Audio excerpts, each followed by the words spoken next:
થઈ ગયું આજે આ છે ને નથી ગઈ કેમ કે એને આળસ આવી ગઈ હતી સાચું કે આળસ આવી ગઈ હતી ને એટલે આજે સીએનએમ કલેક્શનમાં ન ગઈ ને આજે કિંજલબેન નો વારો આવી ગયો સીએનએમ કલેક્શનમાં જવાનો તો એ ગઈ છે ને આજે આ ઘરે છે હુઈ નથી ઉઠી છે 5 વાગે કેટલા વાગે હોતી હતી ખબર છે હે ને 11 સાડા 11 જેવું થઈ ગયું છે ને ત્યારે હુઈ ગઈ હતી ને અત્યારે કેટલા 5:30 થઈ છે જો હા 6 વાગે ઉઠી હે આના જેવું કર્યું હોય એમ કહેવાય કે દર્શન કરાવી દઉં બધાને ઓકે કાલથી તો વ્લોગ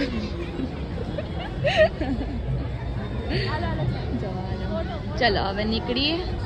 અને હજી ફોટા પાડવા છે જો સેફલી લેવી લેવી પડે સેફલી એનો ચાંદલો જો આનો ચાંદલો જો ને મારો ચાંદલો જો તો અત્યારે છે ને અમે પ્રસાદ લેવા માટે ઊભા છીએ આજે છે ને પ્રસાદ ને છે બધું એટલે લાઈનમાં